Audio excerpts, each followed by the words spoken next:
Hello everyone. सो आज का topic है साइकोसिस versus neurosis. Mental health nursing को समझने के लिए ये दो टर्म समझना बहुत ज़्यादा इम्पॉर्टेंट है, क्योंकि मेंटल हेल्थ नर्सिंग में हम जो भी मेंटल इलनेस पढ़ते हैं वो या तो साइकोसिस के अंदर आती है या तो न्यूरोसिस के अंदर आती है। ये पढ़ना तो बहुत ज़्यादा इम्पॉर्टेंट है। तो हमारे पास अब कुछ पॉइंट्स हैं जिनके बेसिस पे हम इन दोनों चीज़ों को डिफ्रेंशिएट करेंगे।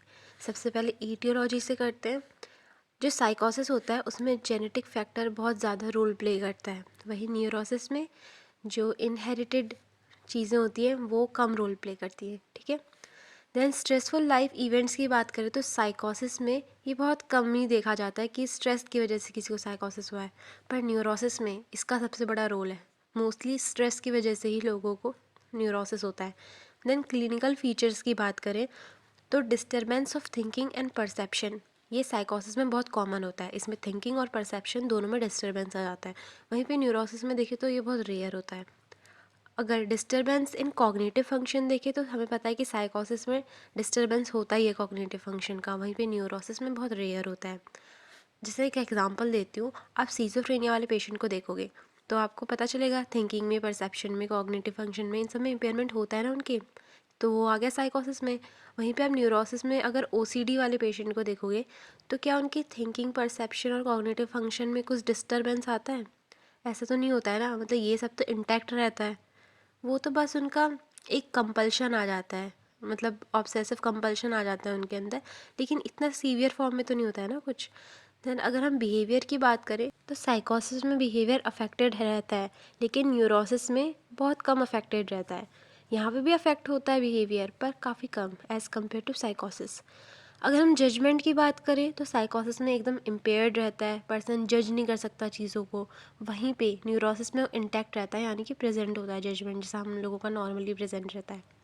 इनसाइट की बात करें तो साइकोसिस में लॉस्ट रहती है, न्यूरोसिस में प्रेजेंट रहती है। अभी इनसाइट क्या होती है, इसका मतलब ये होता है कि पर्सन को पता है कि मुझे कोई मेंटल इलनेस है, उसको अंदर से ये नॉलेज है खुद के बारे में कि वो एक मेंटल इलनेस का शिकार है।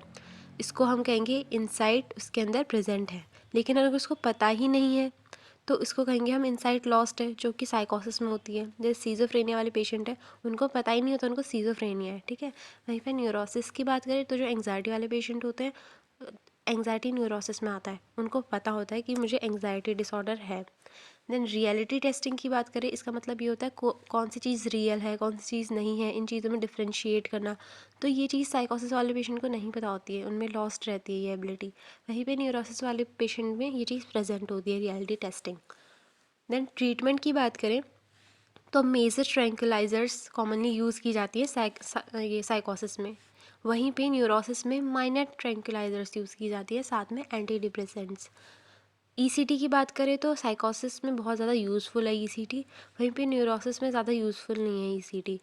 देन साइकोथेरेपी दी जाती है मेन न्यूरोसिस वाले पेशेंट को, क्योंकि मेन उनमें स्ट्रेस होता है ना कॉज। तो साइकोथेरेपी न्यूरोसिस वालों को बेटर इफ़ेक्ट करती है, वहीं पे साइकोसिस वालों के लिए उतना यूज़फुल नहीं होती है। प्रोग्नोसिस की बात करें तो साइकोसिस वाले पेशेंट्स का प्रोग्नोसिस थोड़ा वीक रहता है न्यूरोसिस वालों के कंपैरिजन में, क्योंकि इनमें थोड़ा ट्रीटमेंट में भी डिफ़िकल्टी आती है और रिलैप्स के चांसेस बहुत कॉमन रहते हैं और कंप्लीट रिकवरी भी पॉसिबल नहीं हो पाती है। वहीं पे न्यूरोसिस में कंप्लीट रिकवरी पॉसिबल है, ट्रीटमेंट अच्छे से हो जाता है और रिलैप्स के चांसेस भी बहुत कम रहते हैं। तो ये हमने डिफरेंशिएशन पूरा पढ़ लिया, लेकिन अब हमें ये भी पता होना चाहिए कि कौन सी इलनेस किस में आती है। तो मैं कुछ कुछ बता देती हूँ, जैसे कि schizophrenia, delirium, dementia, mania. Schizophrenia क्या होता है आपको पता है, सिर्फ कॉन्शियसनेस में चेंज नहीं आता, बाकी चाहे थॉट है, थिंकिंग है, फैकल्टी है, सब में चेंज आता है। डेलीरियम क्या होता है, इसमें क्लाउडिंग ऑफ कॉन्शियसनेस हो जाती है, कन्फ्यूज़न होता है पर्सन को। डिमेंशिया में मेमोरी लॉस, जजमेंट इम्पेयर्ड रहता है। मेनिया में पर्सन बहुत हाइपर एक्टिव हो जाता है और सेल्फ इम्पॉर्टेंट आइडियाज़ रहते हैं उसमें। ठीक है। और क्या होता है मेनिया में, मतलब साइकोमोटर एजिटेशन होती है पर्सन को, और बहुत ज़्यादा एक यूफोरिक स्टेज में चला जाता है। वहीं पे न्यूरोसिस के एग्जांपल देखें तो इसमें एंग्जाइटी आती है, फोबिया, ओसीडी। ठीक है। एंग्जाइटी में क्या होता है, पर्सन को एक फियर रहता है अंदर से। अब एंग्जाइटी भी बहुत टाइप की होती है। देन फोबिया में भी पर्सन को ऐसी चीज़ से फियर रहता है जिस चीज़ से होना नहीं चाहिए। फिर ओसीडी, उसमें क्या होता है, जैसे आपने देखा होगा कुछ लोग दिन में हाथ 20 बार धो लेते हैं, उनको ये लगता है मेरे हाथ में अभी भी जर्म्स लगे, अभी भी जर्म्स लगे। तो मुझे जाके हाथ धो लेना चाहिए। तो यही जो लोग रिपीटेड एक्ट करते रहते हैं परफेक्शनिज्म को पाने के लिए, वो सब ओसीडी के अंदर आते हैं। ये सब भी हम डिटेल में पढ़ेंगे आगे आने वाली वीडियोस में। ओके, सो मुझे लगता है आपको समझ में आ गया होगा इन दोनों में क्या डिफरेंस है। बाय।